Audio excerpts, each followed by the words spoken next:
Hello, everybody, and thank you for tuning in to the Liberty Report. With us today is Daniel McAdams, our co-host. Daniel, good to see you this morning. Good morning, Dr. Paul. How are you this morning? Doing well, thank you. Thursday, yeah. But you know what? I don't know whether it was a dream or what was going on, but I had a tough time last night because I was shocked because I received this phone call, and they said that the president was calling me. Whoa. And I haven't had a president call me in a long time. The only president that ever called me was this guy Trump. He was just wanted to have a friendly conversation. But that's a different story. But I had this, but it has to be a dream because Biden got on the phone and he said, I've been watching your program. You and Dan really do a great job. That made me nervous. What kind of a job? He says, well, I don't want to tell anybody, but it's a secret, but I'm having a problem. I'm having a problem, not only with inflation, you guys talk about inflation, but this foreign policy stuff. It seems like if I had some good advice on it, because, there are a lot of hawks in the Democratic Party and the Republican Party, and he says, I'd like to get some advice from you.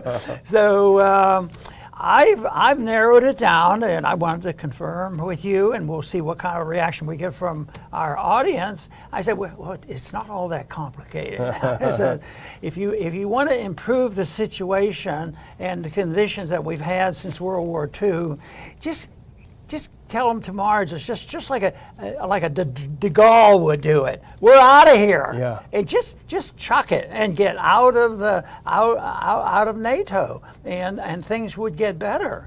And he says, who would think about it? But of course, I do strongly believe, and we've mentioned it, that NATO is not to our benefit. It's not part of our national defense. But I wanted to know a little bit more details of exactly what they were thinking when they started NATO. And of course, that was started in 49 after the war. And you'd have to say that one idea which was sold to the people and accepted had a tinge of credibility, and that is, the Soviet system, they were pretty rough characters. Yeah. And they said, there were three reasons. One, for security against any Soviet uprising. But by that time, we were moving into the Cold War. But anyway, that was the reason why most Americans went along with it. And also, they had concern about nationalism building again in Europe, because it comes and goes, and NATO to prevent it. But I don't know, you and I have been talking a little bit about some strong nationalistic feelings and warmongering in Europe right now, and Europe is not unified. So I don't see where they have accomplished very much from NATO preventing those ideas from it coming about. But another one that I didn't realize how much emphasis there was made back then. It was for political and economic unification, the New World Order. They were laying their plans for it, and that was one of their main goals. One thing I found fascinating in this little research was it was the first military alliance during peacetime outside of the Western Hemisphere, which means we've never done exactly what we did. It was a type of an advanced entangling alliance, the type of thing that the founders warned us against. But nevertheless, they won the political argument, and the people loved it, and they believed it would bring peace, and it brought a Cold War that is getting hotter all the time. And there's a lot of consequence of NATO and that foreign policy, because we have lived beyond our means. It served our interests, with supporting our dollar and supporting our empire. But what we're talking about most of the time every day are the consequences of this type of policy, that we're in a transition now, and whether or not the president's going to take our advice and just get out or not, we know the answer there. But the one thing is, it's not going to last. That is not a lasting organization. De Gaulle even sensed that way back in 1969. He says, the heck with all this. And in the European Union that they hope for, it's on its last legs too. It's breaking up, and that was that economic union that they wanted. So, economic forces will handle most of this, but it's still a serious problem because the one basic assumption and position we have taken is that that NATO has never served the interest of peace. They have served the interest of more war and more warmongering and more profits for the weapons industry. Well, the first tip-off, Dr. Paul, that was just a dream is that he spoke in complete sentences, right? Yeah. So that wasn't Biden. If you could understand what he said, that wasn't Biden. That was unfortunately a dream. But the reason we're talking about NATO is there's a 2-day NATO summit, and usually this is not worth talking about because it's just a bunch of blah, blah, blah. But Brussels, they're going to meet for 2 days. Secretary Austin's there representing the U.S. This is a NATO, as you suggest now, desperate for an identity, desperate to find a reason for its continued existence, and it's landed on that with the Ukraine-Russia war. Now we finally have a purpose. Now we finally have something we can do that we've wanted to do all along. And so when that is the case, regardless of the situation on the ground, regardless of the facts on the ground, it's proven itself to be very sclerotic. It can't change depending on the change in what's happening, for example, on the ground. And actually you can put up this first clip because this tells you where NATO's head is on the eve, the beginning of this summit. NATO Chief Stoltenberg calls for, calls for more heavy weapons for Ukraine, as Kiev reveals it has received just 10% of the weapons promised by Western allies. So there's a lot of promises, according to Zelensky, if you believe him, but not a lot of deliveries. And again, Stoltenberg saying we need to meet and we need to give them more weapons, even as you're seeing more and more voices saying things on the ground are not looking very good. I imagine back then they didn't use the term as freely as we use, the military-industrial complex. But my guess is, my assumption is that a type of military-industrial complex has always been around for a long time, the promoters of war for special interests.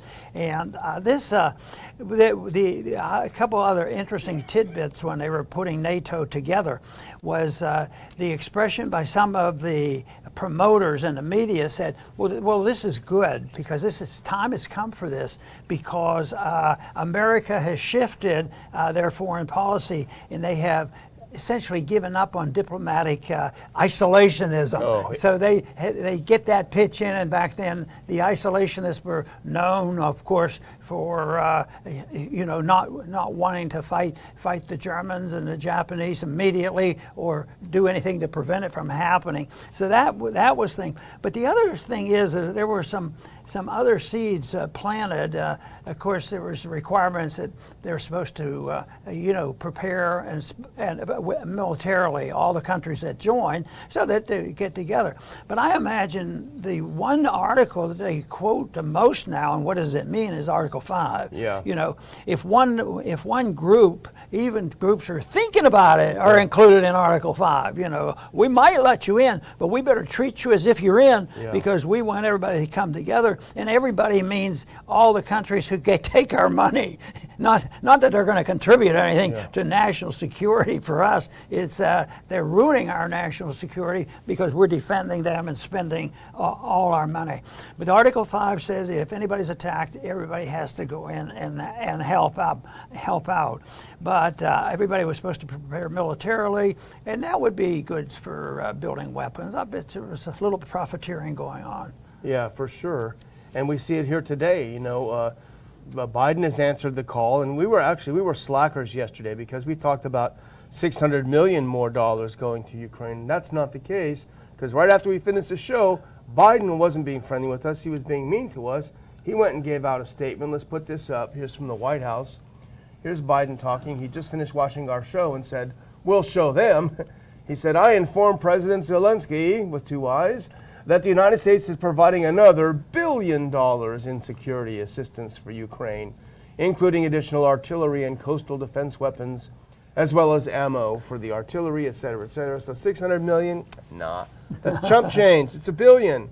And more seriously, though, these Harpoon weapons are going to, I think they're designed to keep Russia from dominating the Black Sea, from taking Odessa. We'll see if they get there, or if it's, again, just like the other things, more money laundering. You send things, they get blown up, and you buy more from the defense companies over and over. And the process just continues over on and on. Yeah.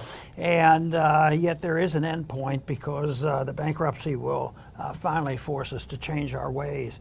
The other thing I wanted to mention is the reaction of passing NATO. Yeah. Everybody thought, well, you know, that was to stop the Warsaw Pact. You know, the Warsaw Pact, the Soviets still held that together, and they were threatening Europe and all that. But that isn't what was going on. Matter of fact, they backed down a little bit, and they actually started spending their money on space. That's when they had Sputnik. Yeah. And we were out there stirring up war trouble, and yet they were doing that. But the Warsaw Pact came about as a reaction to NATO. And by 55 is when the Warsaw Pact was started. So it was sort of an acceleration of what they were pretending that they were going to do away with. But it's sort of expected, because it's an unintended consequence. It's sort of like, we're going to put on sanctions and teach them a lesson, Yeah. you know, and it always backfires. It teaches the American people that they ought to be more cautious about what their political leaders are doing, because they're paying the bills. It's like the, speaking of the sanctions having unintended consequences, I was on a show earlier where I pointed out that Russia earned $20 billion in oil revenue in May alone, which is an 11% increase from the previous month. So in fact, the sanctions against Russian oil and the disruptions in supply are actually causing Russia to be able to finance its war. So there you go. We're actually paying for them to finance their war. But we are seeing shifts, and there are a couple things. And this is a piece from The Hill that's just out today. Remember when Austin and Blinken said, our real goal, wink, wink, is to destroy Russia rather than fight for that plucky democracy, Ukraine. Well, this just came out, if we can put the next one up, in The Hill today. Turns out that Biden did not like that at all. Biden told Austin and Blinken to tone down remarks supporting Ukraine. And this is a report that he didn't like that at all. Maybe they showed too much truth. But nevertheless, we saw a real distinct change in Blinken's rhetoric today, and I think this is actually from yesterday. If you put the next one, this is a tweet from Bloomberg, Dr. Paul. It shows that despite what they say, things are happening. U.S. Secretary of State Antony Blinken says it's up to Ukraine to make its decisions about territorial concessions, after President Zelensky claimed the war may stagnate if allies don't speed up deliveries. Now, this is the first time that an American official like this has said, you know, basically, you might have to make some concessions to get this war over. Look, guys, let's face it, you're not winning. Things aren't going as well. We all know it now. We keep trying to deny it. So, hey, it's up to you. Don't blame us. Do whatever you want. But this is what's happening. And as if taking notes, the media, of course, mainstream media, follows on and supports the government. If you look at this, is in Politico today, I think it is. An opinion piece in Politico, which has been very pro-war, all of a sudden it says, negotiating to end the Ukraine war isn't appeasement, which is what they've said all along. Right. It's appeasement. It's appeasement. No, it's not. Don't worry. We need to sort this out. And almost as if to punctuate that, Dr. Paul, in the final bit in the segment I'm going to mention, is that you have an unprecedented situation where, and we can put on that next clip, where the leaders of Italy, France, and Germany, all three of them, now here they are. They're in a train car. I don't know what they're doing, but they're going to Kiev. Draghi, Macron, and Schultz, they're going to Ukraine. They went to Ukraine today. They had a surprise trip. They wanted to show a strong signal of support, the message of unity. But I do sort of wonder about this as we're seeing more talk about that Ukraine needs to think about concessions. Is this really maybe a swan song where they're going there saying, listen, guys, we're going to make a lot of promises, but you're on your own? Yes, and we'll find out, but I'm sort of hoping that my theme and thesis is going to be right. That is, there's signs of it cracking up. And yeah. They don't have a choice in it. You know, that this is happening because of the financial things going on. But, you know, I want to address the subject a little bit of you guys are a little nutty. You just want to walk away. Yeah. How much harm is going to come from it, and how much good is going to come from it? But that subject came up in 1966 when de Gaulle just walked away, and France was part of the originators of NATO, and they just walked away, and nothing happened to them. And I think that walking away from this, to me, the first most important thing is that there would be less incentives for the Warsaw Pact, to be around all the time and stirring up trouble. But when you think, I think just adding up the cost that was instigated by NATO since 1948, 1949, it was how many wars have we been involved in? Yeah. I was amazed, a few weeks ago, we reported that I discovered, the very first thing that NATO did was they got involved to some degree in Korea. Yeah. Even though this was a NATO organization. But we've been involved in all those things. NATO's always involved, theoretically, at least, even though it would never happen where they would actually do what they have promised to do. But we had Korea, Vietnam, we had the Middle East, we've had Ukraine, Syria, and they're always involved. What if somebody really gave us an accurate figure? How much did that cost, really and truly? Interest and everything. Trillions and trillions of dollars have been spent on that. How about the cost in the American lives lost? A lot. Yeah. Oh yeah, but wasn't like World War II, and we're preventing World War II. So nothing like that. But there were a lot of deaths and a lot of injury, a lot of harm done to families because of what was going on, and there was a lot of civilians killed that were totally innocent as a result of our bombs. So the cost of a foreign policy that was delighted to know that we became, that we have given up on our, isolationism, which is a fake term, what we want is non-intervention. We don't want to be isolationists, and that's more or less is what they're creating. They've created isolation. We're being isolated from the world today, and I think that is a result that is predictable. And it's tough, as you say, to just walk away from NATO. It's tough because it is so profitable for powerful people. I mean, people will knife you for $20. Imagine what they do for $20 billion, which is what we're talking about. And look what happened to Trump when he said over and over, what do we do with this NATO? We're not getting anything out of it. We're putting all this into it, getting nothing out of it. And we saw what happened to him, over this. But I think it resonated with people, and that's what was so dangerous to the military-industrial complex and why they essentially offed him. Not directly, but indirectly, is because of that. See, I don't think you can walk away today and the people aren't ready, and the people in charge of the propaganda and the lying, if they're in charge, they can turn it on you and say, oh, you're just a Soviet spy, and this sort of thing. And they'll demagogue at that. So the groundwork has to be laid for it. But I think you made some points there that it shows that in a practical sense, people are saying, not only people, Americans who are realizing they're paying for this, but the other people who are involved in this hope this is just not an artificial strategy on their part, but they've changed their tune, and I think that is good. And so you have to prepare the way. But I think regardless, the best thing in the world for world peace and for us, for our finances, for our dollar and everything else, would be for us to say, we're done with this. We're leaving and we're coming home. And I think that after about a week of adjustment, people might adjust, because maybe even the psychological element, because even though inflation comes from printing money, there's a psychological factor. What if we did have this openness to peace and less spending and less deficit? That could give the psychological, subjective type of boost to saying, well, maybe it looks like inflation is going to wane. There might be even a benefit from that. But of course, the big thing would be that we would have to print a lot less money, and it would be a benefit. But we're not quite there yet.